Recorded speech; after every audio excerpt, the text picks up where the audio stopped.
Welcome to another show of the brand called You. Today, I bring you a very close friend and one of the most legendary educational administrators currently in India, Bob Hetzel. Well, Bob, thank welcome you. to the show. Thank you very much, Ashutosh. Bob has been a director of the Cairo American College, and till a few years ago, he was director of the American Embassy School, which has always been rated as the top amongst the top three uh, international schools in the world. Mhm. Bob, tell us a little bit about your early career, your early learnings, and your challenges.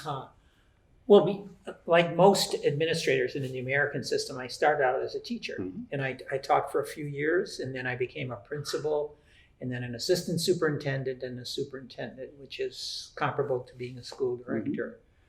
Um, and a story I wanted to share, really how I got into education, was um, I'm from a rather humble background. What in the U.S. we call a blue-collar family. My Mhm. mother only completed class 8, and my father worked in a factory.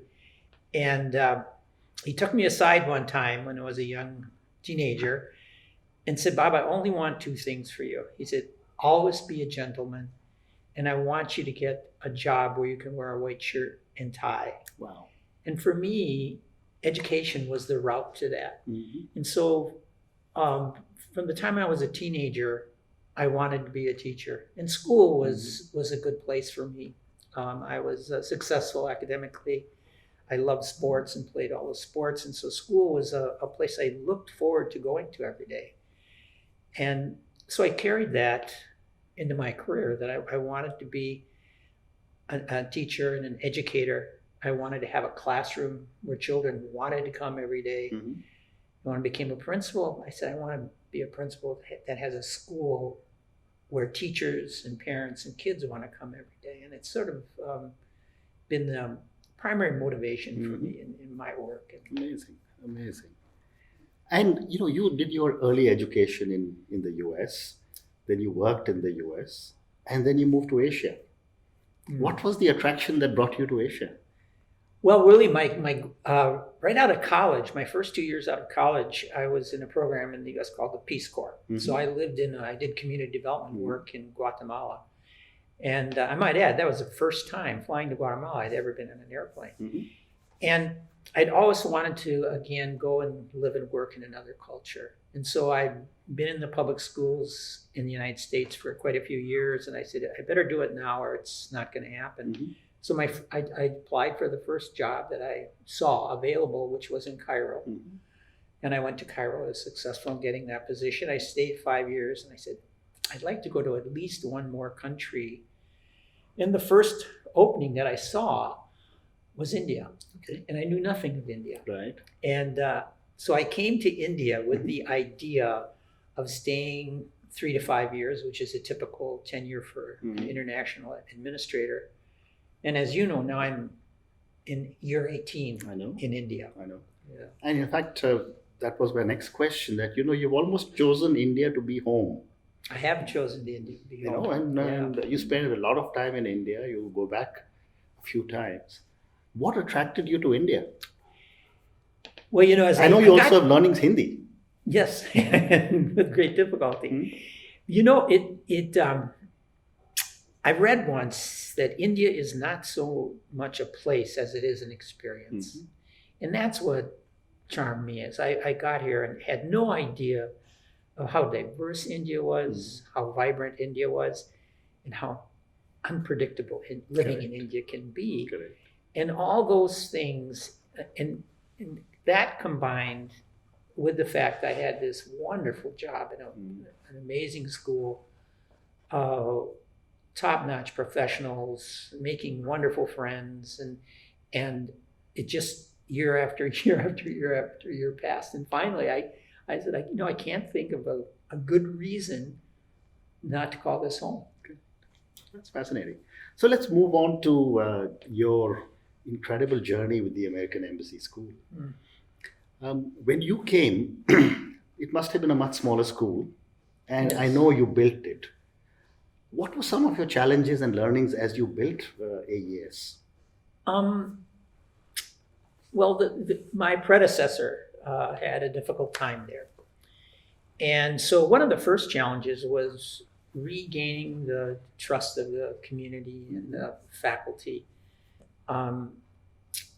that had felt, I think, somewhat disappointed in what had happened in the previous 3 years. So that was probably the greatest challenge.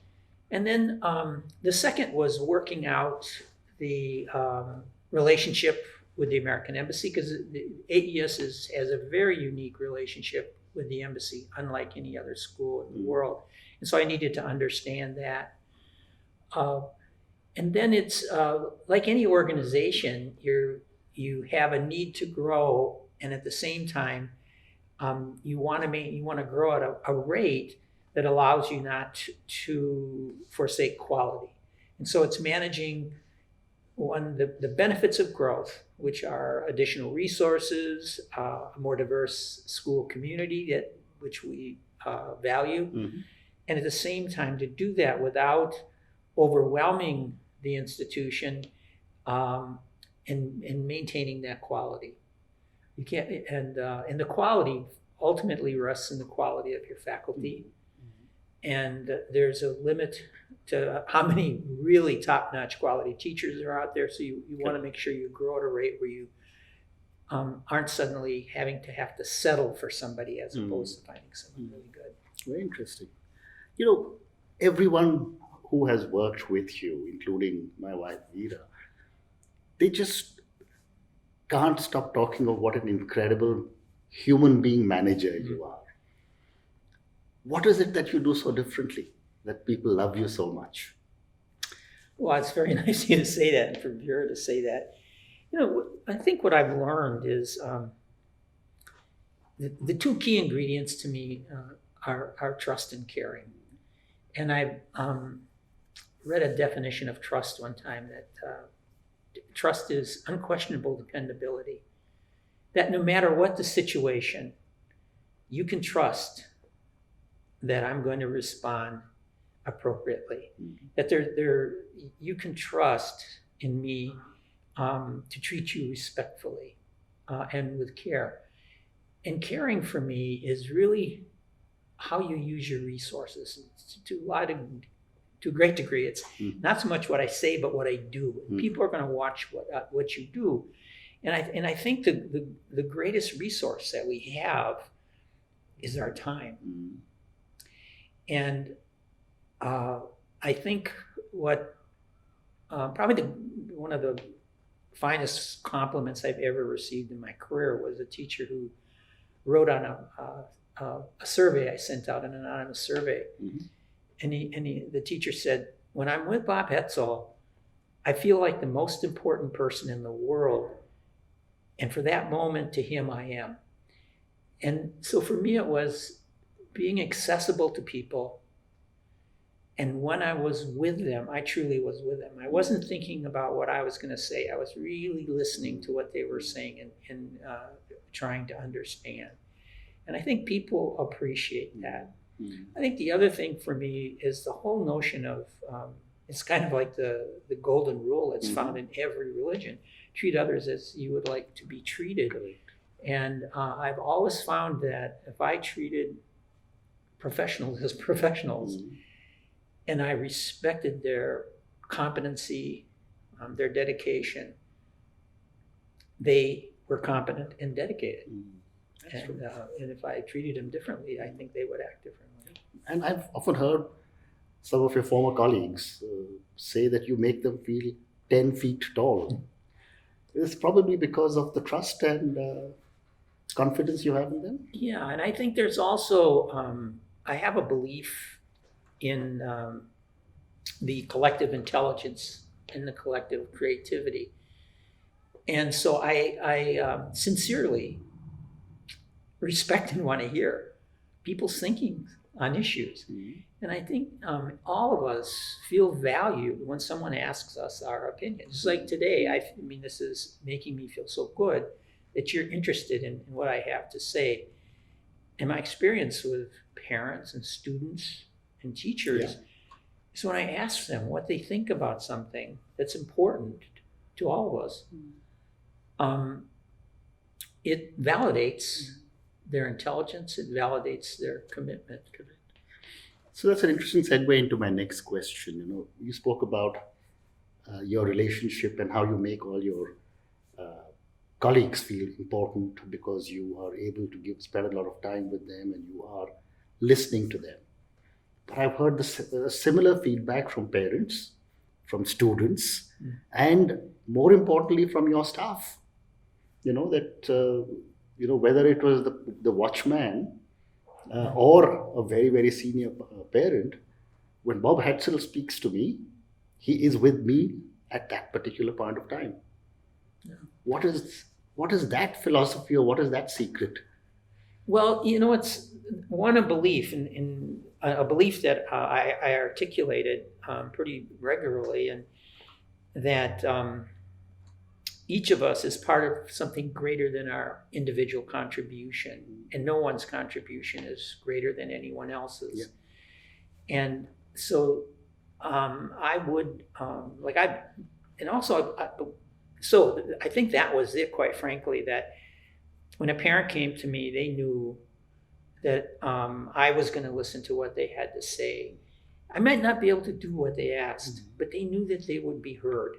And if I couldn't do it, they knew that I would explain to them why that was not a possibility, or it couldn't be done now. And the same and the other thing I think helped was I have a motto: there are no surprises and there are no secrets at AES. And so the important thing for me was that I had an ongoing dialogue so I met regularly with students, I met regularly with faculty representatives, I met regularly with the officers from our parent association, and I met with members of the staff on a regular basis. And so we were always in touch with one another about any potential issues that existed out there, any hopes that people had or aspirations. And so there never was, so there literally were no big surprises. And in fact, I said, sometimes it'll be timing. Sometimes you may be the last to know, but you will know, and it won't come as a big surprise. And I think that creates an atmosphere of openness and trust that, again, people feel they are part of something larger than themselves and their contribution. And at what stage of your life did you develop this philosophy of openness and trust, or was it always there? Well, I think that's a very good question. I think some of it came from really great experiences, great role models, and I think of my first teaching position and working in an environment with a principal who really trusted us 100%. And then also there is that learning that, from the beginning of my career, I was involved in getting a master's degree at night. And so reading about people who were successful and what were those qualities that they had. And that engendering trust is something that I read over and over. And then again, experiencing what it's like to work in a school where there's openness, where we sat together, and how that made me feel. And so when I became a principal, I said I want to practice that. And then it's part of it is learning processes that you can use to engage 50 people in a conversation, processes you can use to gather feedback. So I'm sure Vera said at AES, we did a lot of feedback surveys to the community, to the faculty, to the staff. And in fact, I remember there was a slogan back when in the 70s that feedback is the breakfast of champions. And I guess that's how I did. I did it through my learning and through experience. Very interesting. So let me take this a little further. When there is trust and honesty, there is also a whole aspect of vulnerability. Mm. If I make myself vulnerable to you and you make yourself vulnerable to me, that means I tend to share much more. Yes. Would that be a part of your thinking? Because you're also director. Yes, that's a very good point, because one of the challenges of a school director is, who do I get to talk to about some of my anxieties? And to me, that's the value of executive coaching. Correct. And so, even though I had had a long history as a school administrator, probably the most constructive thing I've done for myself was have an executive coach. Okay. And because there are vulnerabilities, or that I don't think it's fair to share with others, I'm there to help them be strong and not worry. And I always say, why should all of us worry? That's my job. Yeah. And so there are some things that you're absolutely very insightful on that you there's an obvious vulnerability in that you're sharing ideas and you're thinking about issues, but there is probably a line that you don't want to cross. Correct. Absolutely. So one more question on AES before I move to the next part of our program.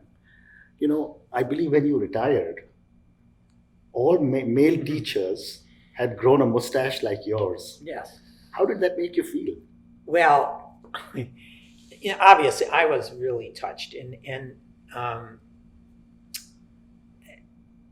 I think what really touched me is the fact that just because I treat people respectfully and with concern, that they respond with such affection. It seems to me that should be going on with everybody, everywhere, all the time. Correct. And it shouldn't be something that you should be singled out for in adoration. But it was very, very touching, and I couldn't figure out what was going on.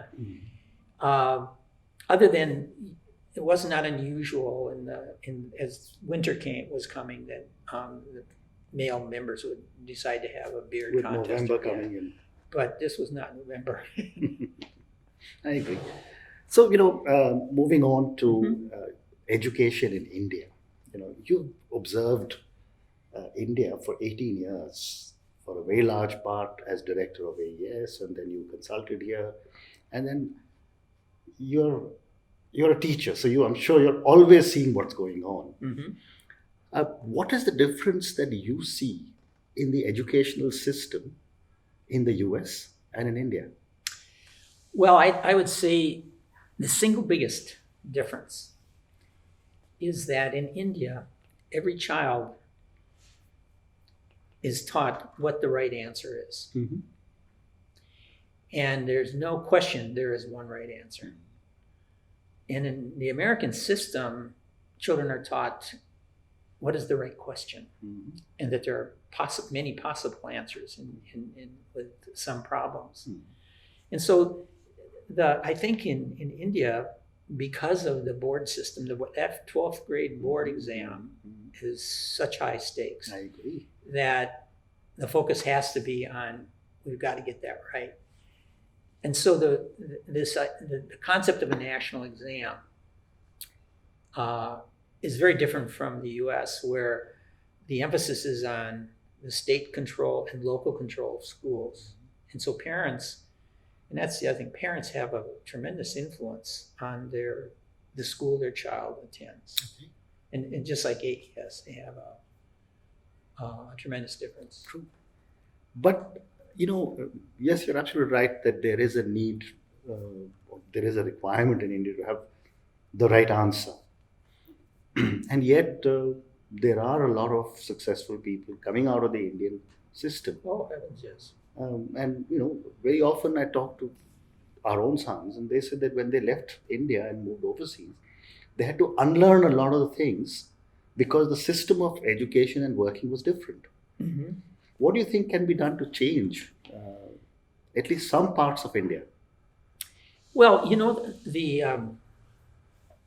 there are two fundamental questions that every school or school system, whether it be a national system or a local system, have to answer. And one question is, in what way will we all be alike so it benefits our students?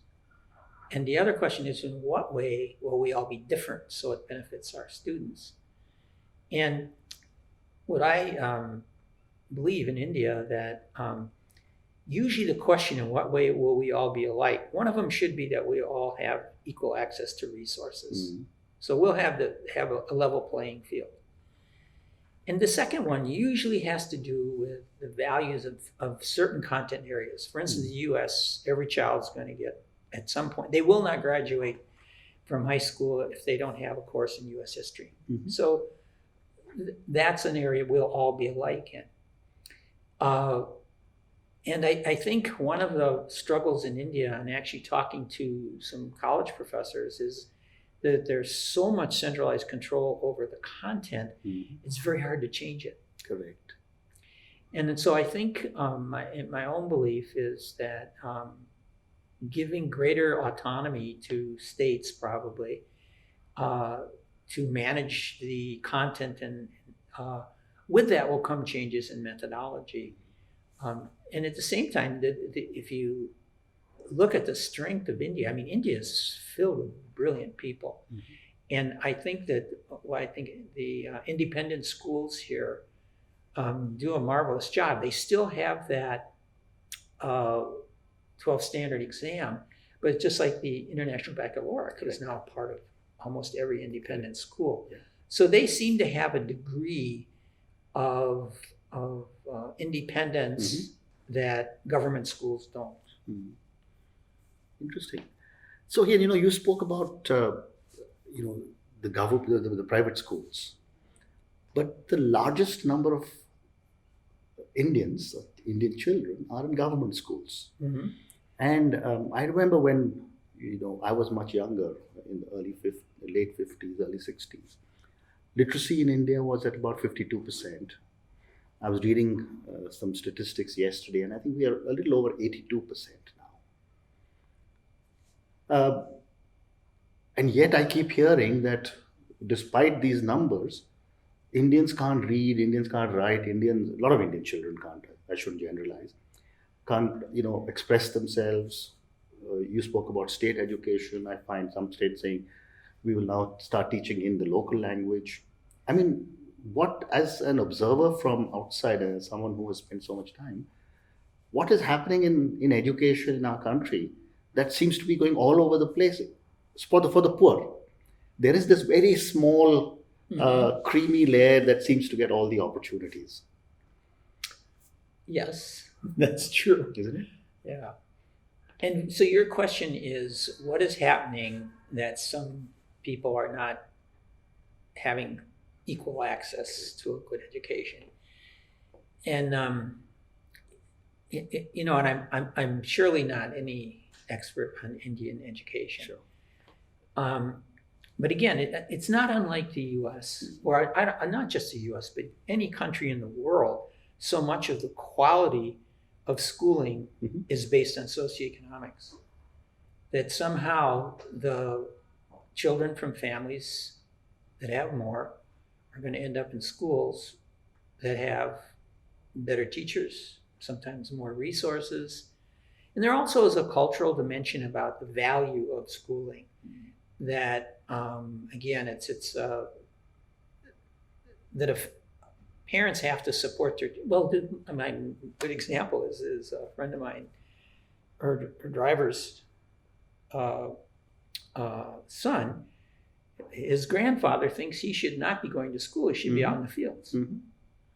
The number of families who think girls really don't need much education, and I think all those things work against poor children, and that's hard for a school to overcome. Quite frankly, kids have to be motivated.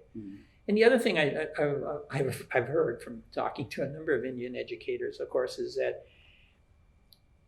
you have to have some control over the quality of teaching. And in a government school, it's very difficult that if you have a teacher who is not committed, who's not even showing up, to get rid of that teacher. True. And Okay, so moving to another question, just before we started chatting on camera, we were speaking about failure. And a lot of Indian students, a lot of Indian children are never taught the meaning of failure. And yet, in the startup or entrepreneurial world in the Bay Area, if you fail, you're considered to be a hero because you've learned. right. What is your interpretation of failure? And how do you think we can imbibe in children that failure is not bad? I mean, we see children taking extreme steps, and I often wonder why. Well, it's interesting because right now, one of the dominant themes in educational psychology is resilience. Okay. That there's a professor named Duckworth that has done a lot of research in saying the children who succeed have this quality of resilience. And it's really saying, well, I failed, but I'm going to try harder. Or can I figure out what I need to do next? And so I had a couple of thoughts about. One is that children need to be exposed to, literally taught that here are some people, let's give them some examples of people who have failed. And in the US, that's done pretty regularly, especially with inventors. Abraham Lincoln, our most famous president, the only election he ever won was president. Wow. He lost every other election he ever ran for. And so you try to see that. You try to put up role models. They love using Michael Jordan, probably the greatest basketball player ever, who said that he missed the winning shot 50% of the time. He said, I'm a 50% failure. And he said, but I show up at the next game and I say, I'll take that shot again. And so I think one of the things is, like I work with a group of children, and one of the things I emphasize to them is practice, practice, practice. Because for me, failure is the disappointment of not achieving a goal. An anticipated outcome, and you didn't achieve it. And you have to step back and say, what could I have done differently? And so much of my own example, and also I begin to look at them not as failures, but mistakes. And almost without exception, most of the mistakes I made, I would say were due to the fact if I would have talked to one more person and gotten one more person's outlook and advice, or if I'd have given myself one more day, I probably would have avoided that. Very interesting. Yeah. Very interesting. So, Bob, a few more questions on you personally. You said that, your father told you about making sure you had a job that got you to wear a tie, a white shirt. And then you said here you had an executive coach. So therefore there have been some mentors. What have been your learnings from your mentors? Say that again. What have been your learnings from your mentors? From my mentors? Oh, there are a lot of them. Probably the biggest learnings, one of the biggest influences in my thinking was really an opportunity to spend some time with Peter Senge from MIT. And the introduction of systems and systems thinking, how interconnected everything is, and the fact that the impact of decisions is often far in terms of distance and time. And so that whole idea that of complexity, that I see, when I see some administrators falter, it's due to a lack of appreciation of the complexity of things. I think a second was the concept of the political nature of leadership. That in politics, in the very best sense of that word, it's really about relationships. And that relationships are so important to trying to achieve any goal that you're going to do, because you're not in an organization, you're not going to achieve something alone. It's going to be with others. And again, the value of one of my mentors used to say, no one is smarter than all of us. And so it's that notion of collective intelligence, and that an essay mentor said, it's much better to wait and be the last to speak than the first, because you'll learn a lot waiting. Correct. And so those are small, not small things, but those all have been things that have shaped me. And then I would say those are some of the main. Very interesting. So, Bob, my last question to you, and I ask this from every guest who I speak to. What has been your biggest learning from your failures? Well, probably the biggest learning for me is the notion that this too shall pass. That no matter what the magnitude of the failure, it too will pass. It too will become history. And what I need to do is look straight ahead and start taking the next step to recover from it, whatever the failure is, but not to allow it to think somehow this is so devastating that it can't be surmounted ever.